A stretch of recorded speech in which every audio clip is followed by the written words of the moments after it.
Hey everybody, Ryan McCaffrey here with IGN, joined by fellow Alien superfan, Jared Petty. Greetings. So we've got ourselves a new Alien game here, my friend, and it is called Alien Isolation. And as you see, first-person game. So already you may be shuddering because you're thinking, oh god, Colonial Marines, here we go again. But this is not the case, Jared. Indeed not.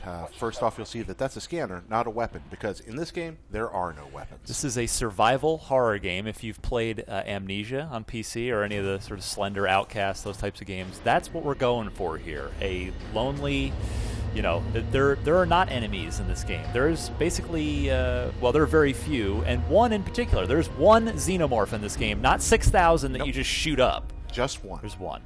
So we're here, we're on the ship. We're playing as Amanda Ripley, the daughter of course, Ellen Ripley. Who we see in the Aliens director's cut as an old woman, so we know you're going to survive the game, but how that comes to be, we have no idea. So the first thing I want to point out, Jared, tell me if you agree here, is, the last three Alien games, the last three big ones have been all first-person shooters, 2 Alien vs. Predator games, and of course Colonial Marines, which is the big debacle. We don't need to beat the dead horse here. But what's jumping out at me in comparison to those games here with Isolation is how the lighting is used to set a mood and set an atmosphere, which I feel like wasn't done in those other games. I absolutely agree with you. Lighting is one of the key components of any good horror game. It's also a really important part of Ridley Scott's original vision for Alien. That's part of what makes it so spooky.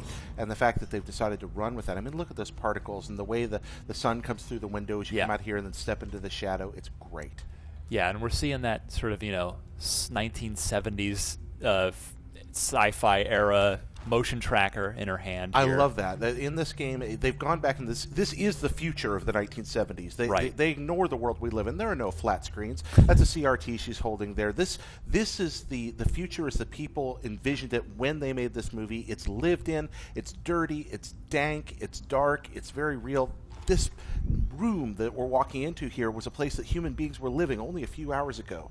Now it's vacant and empty, and it's just something really chilling about that. Yeah, and speaking of which, so let's stay quiet for a minute here as she starts to explore the next room and is looking around, seeing if there's a xenomorph, and let's let you soak in a little bit of the atmosphere.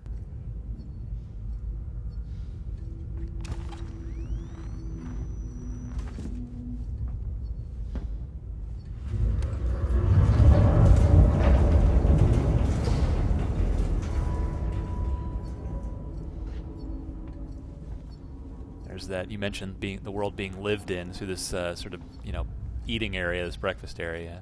Oh, there we go.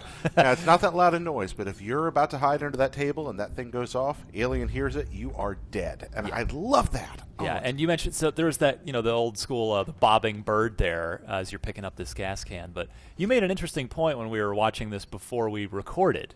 About that little bobbing bird. Well, if you listen to the rhythm, the cadence, it's almost like it's going to sync up with your heartbeat, or with heavy breathing when you're frightened. It's going to boom, boom, boom, boom, or which is the same thing your scanner does and did in the movies. That boom, boom. Everything's designed to bring you into the atmospheric tension. I think it's a wonderful sign about the potential of this game. And as we skip slightly ahead here to the next clip, things are starting to get a little worse and a little more terrifying.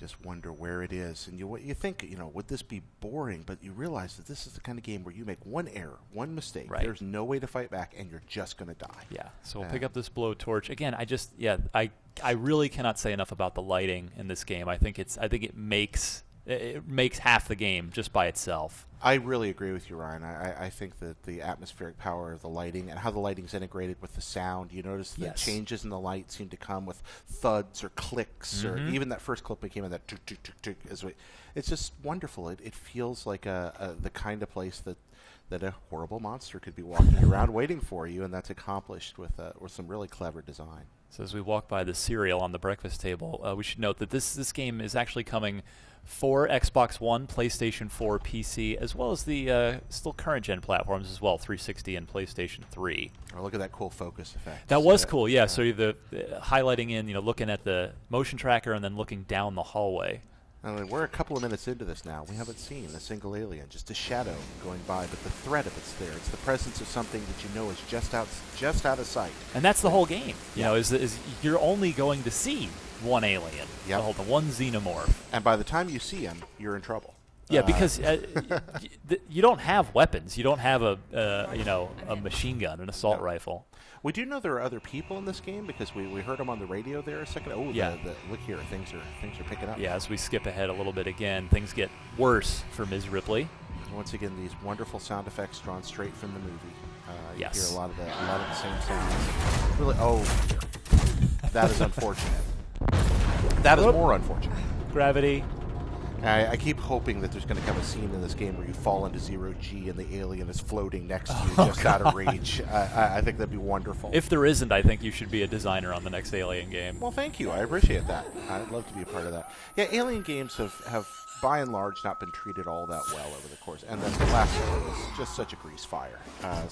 I have high hopes coming from a completely different development angle that this is going to turn out well. Yeah, this is Creative Assembly is the developer behind this. Mm-hmm. Nothing to do with the developers of the last couple Alien games. I like how this one also goes back to the mythos again of Ridley Scott.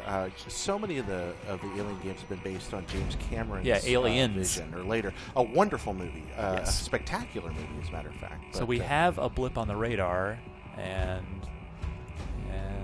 gold. That's not good. No, He's closer. He's close. He's closer. Maybe you should not peek out. No, don't do that. That's an alien. You're going to want to play this game in the dark. Oh dear. With the surround sound cranked up or headphones. Absolutely. And you're not going to airlock. No, nope. It's going to grab you. You fell down. Oh dear.